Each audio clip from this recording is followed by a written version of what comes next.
Hello दोस्तों, मैं हूं गौरीशंकर और आप देख रहे हैं हमारा यूट्यूब चैनल जयकांत क्लासेस। आज हम बात करने जा रहे हैं मध्य प्रदेश के प्रमुख पर्वत।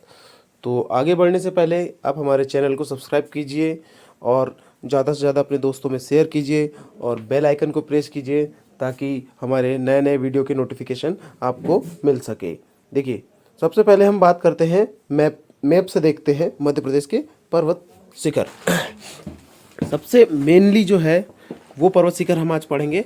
जैसे इसमें सबसे फर्स्टली हम देखेंगे वो है हमारा अरावली पर्वत रेंजेस, अरावली पर्वत श्रृंखला, अरावली पर्वत श्रृंखला। और दूसरी जो है हमारी वो है विंध्याचल पर्वत श्रेणी।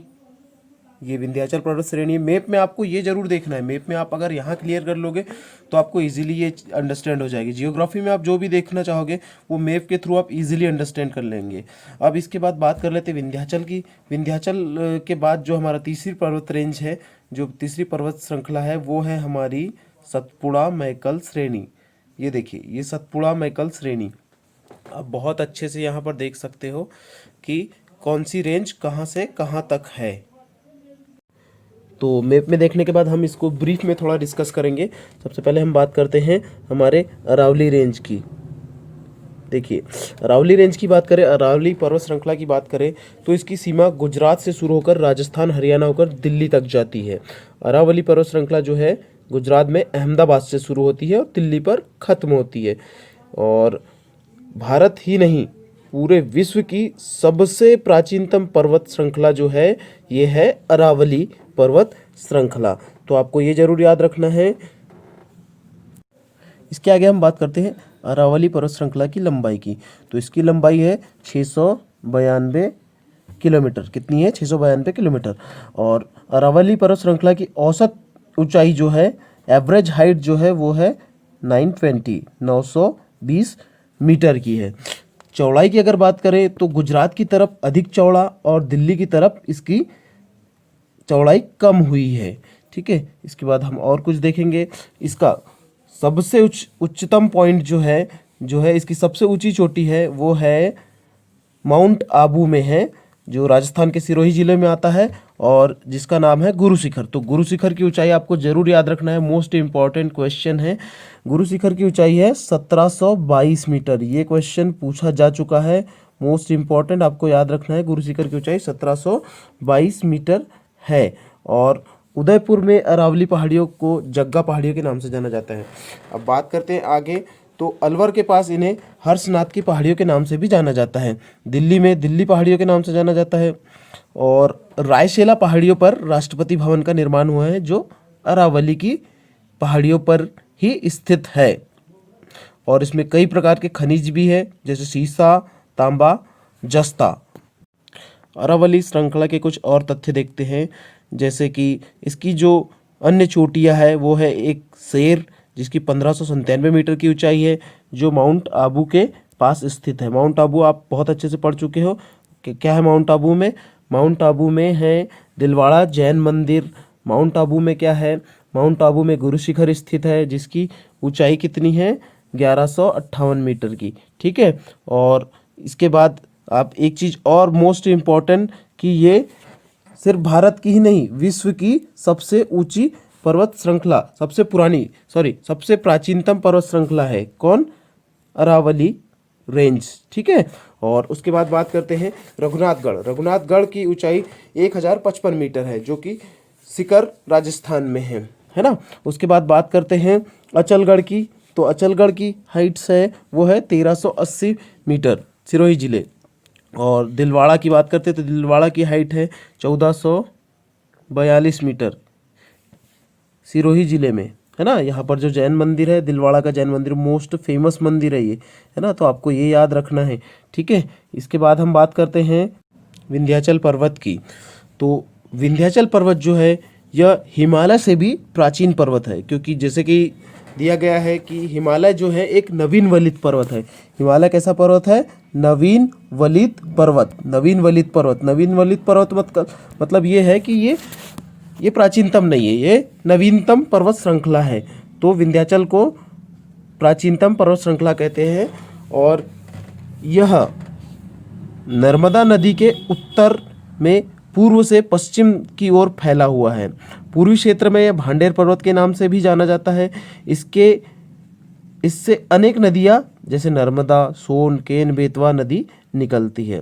और एक बात करते हैं हम इसकी मुख्य बात करते हैं कि ये क्वार्ट्स के बालू लाल पत्थरों से बना हुआ है। इन चट्टानों को भवन निर्माण के लिए अधिकतर काम में लाते हैं। जैसे कि जबलपुर के पास जो पत्थर है, जो क्वार्ट्स निकले हैं, उनका भी उपयोग भवन निर्माण में किया जाता है। आगे देखते हैं हम विंध्याचल की पहाड़ियों की भौगोलिक स्थिति कैसी है। तो बात करते हैं विंध्याचल की, तो इसमें मालवा के पठार के दक्षिण में स्थित है ये, ठीक है, और सोन नदी के उत्तर में स्थित है। गुजरात और राजस्थान की सीमा के पूर्व में स्थित है विंध्याचल पर्वत। ये बहुत इंपॉर्टेंट है, आप इसका स्क्रीनशॉट्स भी ले सकते हो या फिर डिस्क्रिप्शन में हमारी लिंक के द्वारा आप इसकी PDF फाइल भी देख सकते हो। आगे बात करते हैं हम विंध्याचल की, तो गुजरात से शुरू होकर मध्य प्रदेश, उत्तर प्रदेश तथा बिहार तक इसकी रेंज है। इसी पर्वत श्रृंखला को 3 भागों में बांटा गया है। भांडेर की पहाड़ियाँ, यहाँ भारनेर टाइप हुआ है तो आप इसको भांडेर कर लीजिए, है ना, बहुत इंपॉर्टेंट पॉइंट है ये। भांडेर क्या है? भांडेर। तो भांडेर की पहाड़ियाँ जो कि कहाँ है? मध्य प्रदेश में है। कैमूर की पहाड़ियाँ, कैमूर की जो पहाड़ियाँ हैं ये मध्य प्रदेश में भी है, उत्तर प्रदेश, बिहार, ऐसे 3 राज्यों में कैमूर की रेंज से, ठीक है। उसके बाद पारसनाथ की बात करें तो पारसनाथ की जो पहाड़ियाँ है ये है झारखंड में। अब बात करते हैं हम इसकी कुल लंबाई की, तो विंध्याचल की कुल लंबाई है 1050 मीटर, 50 किलोमीटर के लगभग, कैमूर पहाड़ियों को मिलाकर।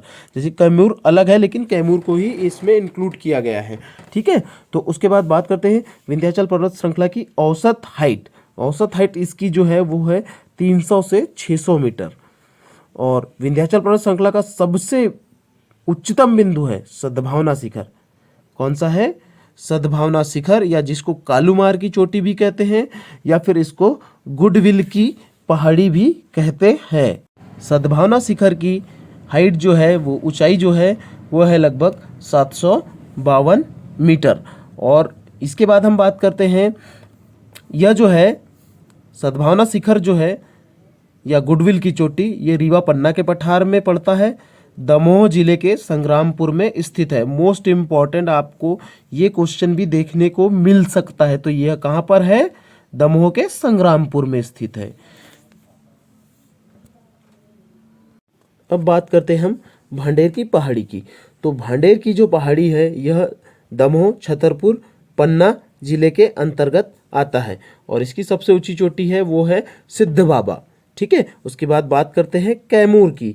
तो कैमूर जो है जबलपुर के कटंगी से होकर कटनी, सतना, सीधी, सिंगरौली होते हुए झारखंड तक विस्तृत है। और बांधवगढ़ की पहाड़ियाँ भी कैमूर की पहाड़ियों के अंतर्गत ही आता है। अब बात करते हैं इसके अलावा हम विंध्याचल के अन्य पर्वत श्रृंखला, जैसे सिगार चोटी, ये मालवा के पठार में इंदौर जिले में आता है।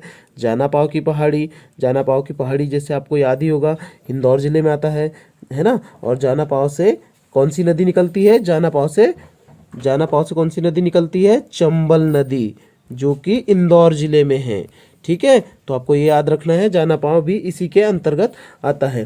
और धार की पहाड़ी जो धार जिले में है, असरफी की पहाड़ियाँ ये धार जिले में है।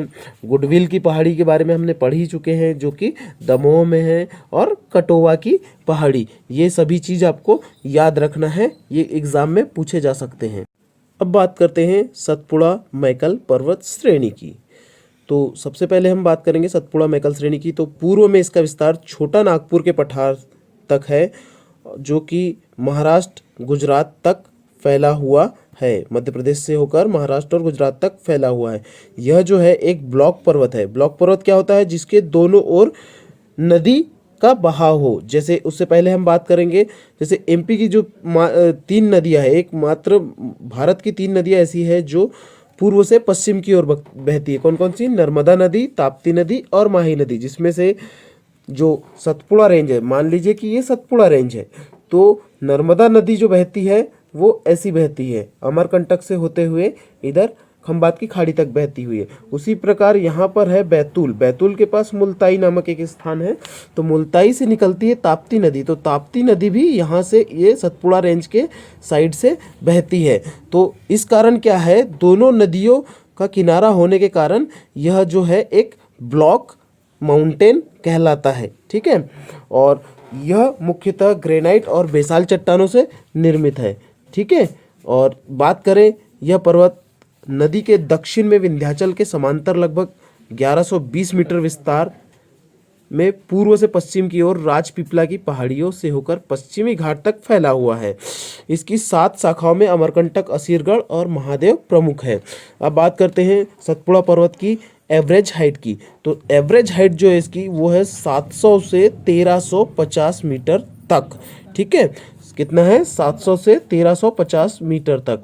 अब सतपुड़ा की सबसे ऊंची चोटी की बात करें तो सतपुड़ा की सबसे ऊंची चोटी है धूपगढ़, जो कि महादेव पर्वत पर स्थित है, जो कि मध्य प्रदेश की भी सबसे ऊंची चोटी है, जिसकी हाइट है 1350। मोस्ट इंपॉर्टेंट क्वेश्चन कई बार पूछा जा चुका है, ये आपको याद रखना है। 1350 धूपगढ़ की हाइट। और जैसे हम पहले ही चर्चा कर चुके हैं, ग्रेनाइट और बेसाल्ट की चट्टानों से निर्मित यह पहाड़, यह पर्वत है। इसके बाद हम बात करते हैं सतपुड़ा की मुख्य पहाड़ियाँ।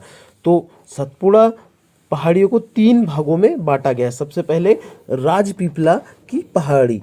तो जिस प्रकार राजपीपला की पहाड़ी बात करते हैं हम, तो राजपीपला की पहाड़ी जैसे ये है, और ठीक है, उसके बाद यहाँ पर एक दर्रा पड़ता है। जैसे नीचे साइड में आप एमपी का मैप देखते हो, तो यहाँ पर जो ये जो दर्रा पड़ता है, ये कौन सा दर्रा है? बुरहानपुर का दर्रा, बुरहानपुर का दर्रा। तो राजपीपला जो है, राजपीपला आपको कहाँ पड़ेगा? बुरहानपुर के साइड में। ठीक है, नीचे साइड में।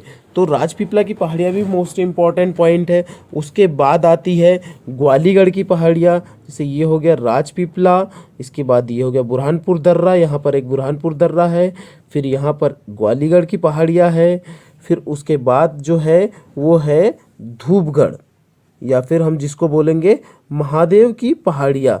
महादेव की पहाड़ी में यहाँ पर है धूपगढ़। कौन सी चोटी है? धूपगढ़, ऊपर साइड में है धूपगढ़। आपको अगर ऐसा पूछा जाए कि महादेव की पहाड़ी में धूपगढ़ किस दिशा में स्थित है, तो आपको बोलना है उत्तर की ओर स्थित है।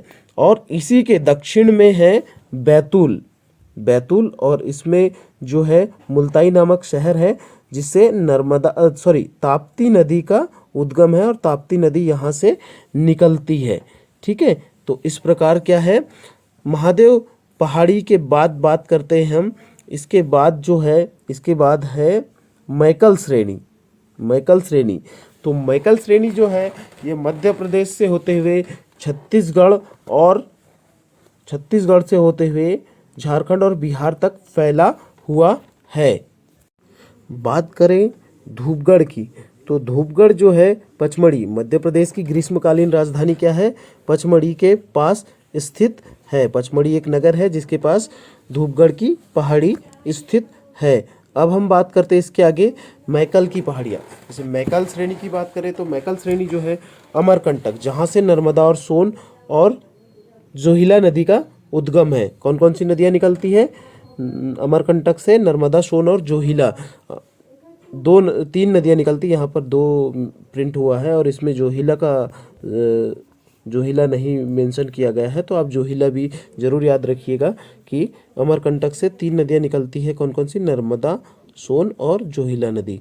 ठीक है, जो कि मैकल की पहाड़ियों का हिस्सा है। अमरकंटक ही मैकल की पहाड़ियों का उच्चतम बिंदु है और इसकी ऊंचाई लगभग 1036 मीटर है। ठीक है, इसके बाद बात करते हैं हम अमरकंटक पर्वत की।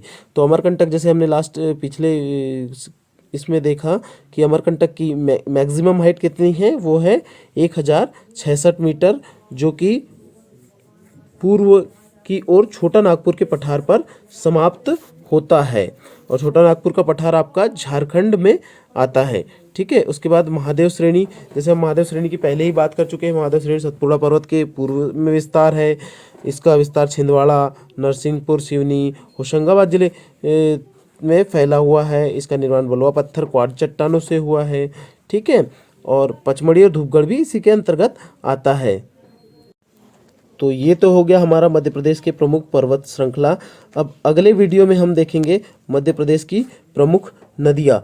तो हमारे इस वीडियो ये वीडियो आपको कैसा लगा ज़रूर कमेंट बॉक्स में लिखिए, और इसको हमारे चैनल को सब्सक्राइब कीजिए और अपने दोस्तों में इस वीडियो को शेयर कीजिए और बेल आइकन को दबाइए ताकि हमारे जो नए वीडियो लेटेस्ट अपडेट्स जो आती रहे वो आपको नोटिफिकेशन के ज़रिए तुरंत प्राप्त हो जाए।